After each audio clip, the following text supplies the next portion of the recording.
Hello, my name's Joanne Staphnill. Welcome to my podcast for totallylegal.com. I'm a senior solicitor at the boutique firm Robin Simon LLP. At Robin Simon, our business is protecting the professions, so we've defended legal professionals in claims arising out of every scenario you could think of. In this series of podcasts, I'll be sharing my top tips to help make moving to a new legal job as pain-free as possible.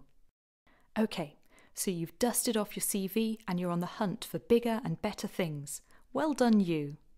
At this stage, I'm guessing that the last thing on your mind is the possibility that the simple act of searching for a new job could end up with you facing a complaint or even a claim from a client. What could possibly go wrong? Well, here are a couple of examples of legal professionals who forgot how the duty to preserve client confidentiality impacts on what you can and can't do in your job search. A few years ago, I was helping out with a few job applications that had been made to the firm. The colleague I was with was halfway through reading a particularly good CV when she suddenly stopped and said, Well, that's interesting." Of course, we all gathered around to have a look, and we could not believe our eyes. In the section on recent experience, the applicant had mentioned advising on the prospects of an appeal, on a case we had just won at trial. Of course, we couldn't have known at that stage that our opponents were gearing up for an appeal, so this was information that was certainly of great interest and value to us. It seemed that, in an effort to make his CV look as impressive as possible, the applicant had forgotten a basic rule about his client's absolute right to confidentiality. Needless to say, we didn't call him for interview either. Of course, your formal CV is not the only way in which to promote your skills and get ahead of the pack when applying for jobs. Social media such as LinkedIn and Twitter can be really powerful tools too. But like all powerful tools, you need to use them properly to avoid getting hurt.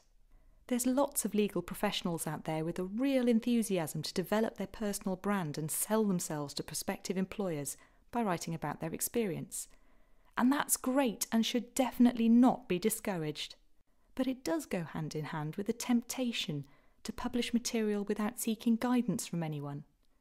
Of course, it might be difficult to ask for guidance from the risk management team at your current firm because you might not want them to know that you're looking for other opportunities. But you should definitely think about whether you might be disclosing information that a current or former client wouldn't be happy about. In some cases, even mentioning the client's name might be going too far.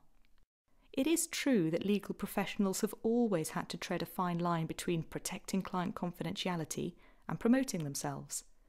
But there's a world of difference between providing anonymised information to a potential new employer and publishing the whole story on the web for everyone to see. If you're not sure where to draw the line, don't forget that you can get free confidential advice from the SRA's Professional Ethics Helpline. I hope you've enjoyed this podcast. Keep an eye on the Totally Legal blog for more from me. You can also find me at robinsimonllp.com or on LinkedIn.